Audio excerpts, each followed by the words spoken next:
cara saya berpikir itu selalu tidak pada umumnya gitu. Nikah dan cinta itu suatu yang beda. Nikah itu untuk saya kertas. Dalamnya saya itu kan mereka nggak bisa ukur. Hanya saya yang bisa ukur. Karena kan mereka tidak mengalami yang saya alami. Tapi mereka mencoba mengerti apa yang saya alami. Saya transgender.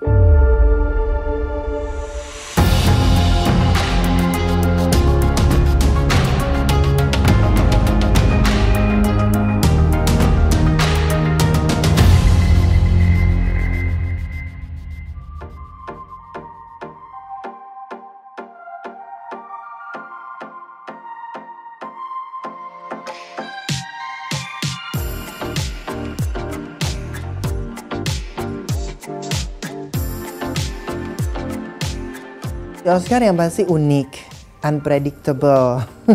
Karena saya tahu bahwa apa yang saya jalani dengan personal saya, dengan pribadi saya, nggak perlu keluarga saya, diri saya sendiri pun juga tahu bahwa saya unik. Cara saya berpikir itu adalah selalu tidak pada umumnya gitu. Karena kalau ditanya itu bagaimana ya, saya sendiri tidak tahu ya, karena maksudnya jiwa itu sudah ada di dalam situ.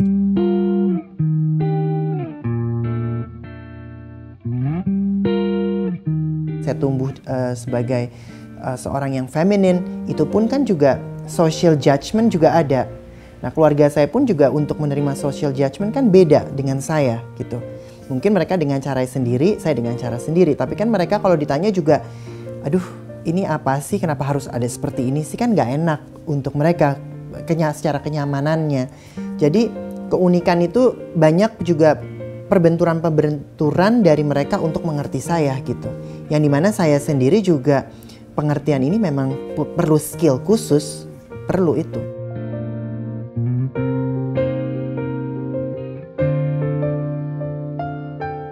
Saya memang berpikir, ini bagaimana saya menjelaskan. Tapi satu yang saya pegang, saya tahu mama saya dan adik saya itu adalah open-minded. Tetapi mereka sendiri juga masih proses dengan open-minded mereka itu. Karena kan mereka tidak mengalami yang saya alami. Tapi mereka mencoba mengerti apa yang saya alami. Tapi dalamnya saya itu kan mereka nggak bisa ukur. Hanya saya yang bisa ukur itu. Artinya saya berpikir mereka tidak tahu sejauh apa yang saya rasa in the end.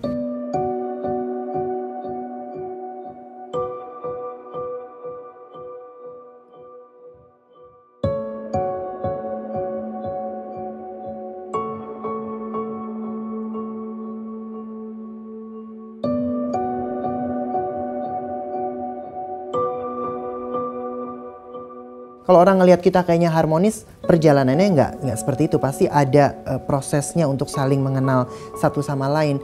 Dan akhirnya dengan pembenturan, kalau tanya kalau mau ngikutin sakit hati saya, kekecewaan saya, pasti ada. Tapi pada saat saya kecewa dan sakit hati itu, tetap yang saya beli, pada akhirnya mereka selalu keluar kata, kita terima kamu. Tetapi kadang kita nggak ngerti lo itu apa. Kan digituin nggak enak ya gini. Kok lu udah sekian puluh tahun sampai nggak ngerti aku juga tuh gimana sih gitu. Tapi aku dalamin lagi apa yang keluar dari mulut mereka itu jujur mereka. Walaupun sakit untuk saya. Kalau diukur sakit hati pasti sakit. Karena untuk saya berjuang sama diri saya sendiri aja itu juga nggak semudah itu gini. Kita bicara orang hidup pada umumnya deh. Dia berjuang mencari nafkah, dia berjuang apa segala macam, itu aja udah berjuang. Ini kan ada ekstra. Secara personality saya juga harus berjuang gitu. Tapi apa sih yang akhirnya saya bisa kuat dan terus berkomunikasi dengan mereka karena saya melihat mereka cinta sama saya. Itu aja yang saya pegang.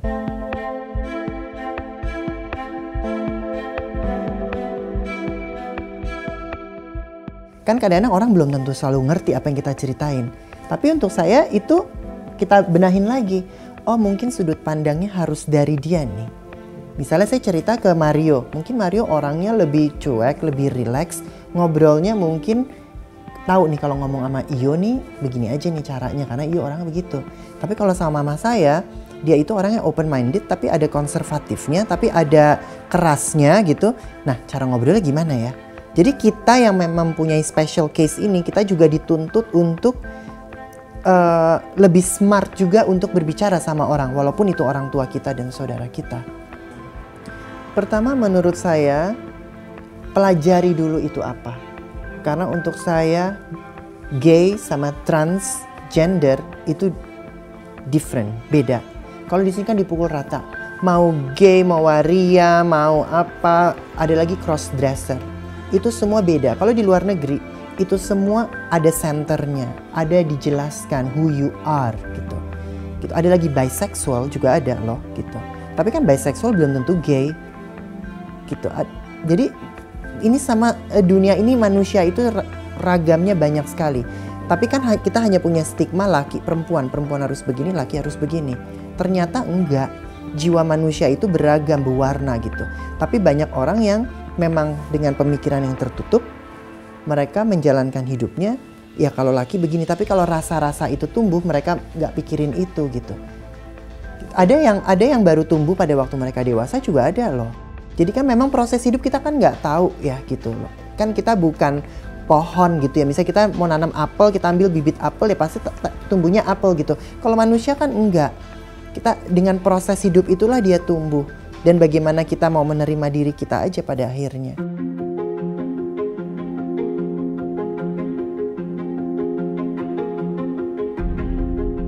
Saya transgender. Saya tahu dari kecil saya transgender. Tapi setelah saya mempelajari kurang lebih 5 tahun lalu siapa saya, dari situ saya tahu saya transgender.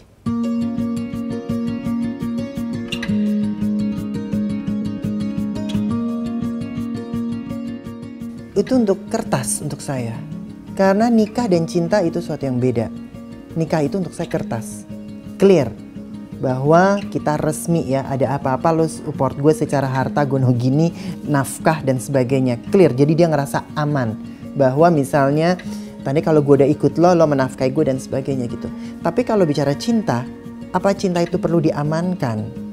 Kalau saya, level cinta saya beda sih. Untuk saya adalah, kalau orang benar-benar cinta sama saya tidak perlu amankan dia. Karena India untuk saya perlu cinta murni, bukan cinta keharusan atau keterikatan. Yang saya perlu cinta memang based on rasa itu. Saya punya filosofi ya, bahwa cinta itu kayak pasir. Pasir kalau kita taruh di tangan, kita genggam, habis pasirnya.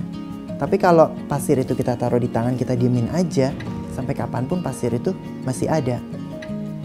Selama kita nggak ketiup angin ya.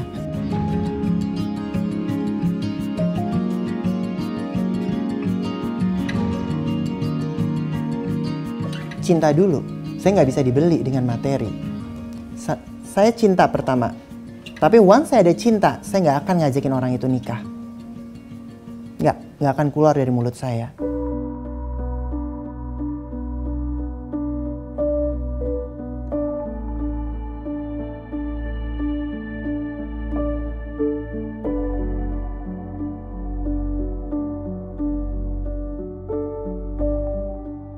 Karena saya ngelihat gini, pada akhirnya dalam kehidupan itu kita bicara wawasan ya. Dan semakin tinggi wawasan kita, itu sudah pasti komunitas kita akan semakin sedikit. Dan itu is okay. Karena in the end kita hidup sama diri kita dan kita tahu apa yang mau. Karena kalau kita mau menyenangi semua orang, itu nggak mungkin. Tapi kita tahu bahwa kita mau berbuat baik. Poinnya untuk saya itu, dan itu menjadi kekuatan saya.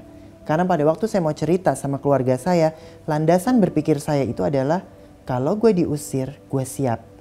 Kalau mereka nggak terima gue siap.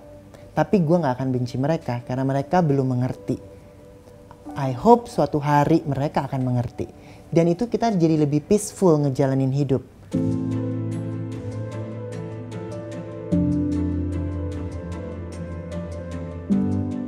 Banyak menurut saya transgender di luar sana misalnya yang suntik-suntik muka ataupun berdandan menor jadi lucu-lucuan. Nah, stigma lucu-lucuan itu untuk saya sih sebenarnya juga nggak lucu. Udah saatnya itu juga tontonan-tontonan di TV itu, lo kalau misalnya transgender apa harus jadi badut? Kenapa orang melihat transgender itu either jualan di pinggir jalan atau dia jadi lucu-lucuan di TV? Kenapa? Itu nggak lucu untuk saya. Justru transgender jadi menguatkan stigma itu di masyarakat. Apalagi dia transgender beneran ya. gitu. Tidak salah masyarakat kita. Karena cara mendidiknya di pertelevisian dan dunia pun juga tidak ada yang memberikan mereka inspirasi. Media sangat berperan, terutama televisi. Pencitraan itu tadi saya bilang gitu. Ada kalau di luar negeri ada talk show yang melakukan talk show itu transgender. Ke orang pemerintah, ke macam-macam. Serius topiknya. Tapi emang interview transgender. Sedangkan sekarang orang yang ngomongin bully gitu. Tapi ngomongin transgender lo bully nggak gitu. Ujung-ujung lo bully juga. Walaupun mungkin lo nggak ngebully yang lain. Tapi tetap lo bully transgender. Untuk saya sih sama aja gitu. Jadi memang kalau mau jadi pribadi yang benar, benerin semua gitu loh. Mama waktu itu bilang, aduh kalau kamu nanti jadi perempuan tuh mama worry deh. Nanti kamu pakai baju-baju apa, ini, itu gitu. Adikku juga sama. Kita berdua tuh yang paling kita takutin itu. Nanti lo tiba-tiba keluar jalan-jalan tak gitu dengan apa lagi. Terus aku bilang gini, Mam, iyo aku bilang gitu, kalian sadar nggak selama ini orang udah ngeliat aku pun juga perempuan. Dengan baju aku seperti ini, saya dipanggil mbak, saya dipanggil bu gitu. And I'm okay gitu. Kalaupun ada yang mau manggil mas pak, itu juga saya okay. Itu kan untuk saya gini, kita nggak bisa batasin pemikiran orang selama dia tidak menghina. Dia misalnya melihat saya perempuan, ya udah nggak apa-apa gitu. Dia ngelihat saya laki-laki, nggak apa-apa juga gitu. Kalau tanya prefer manggil saya apa, panggil saya nama aja atau panggil saya kak.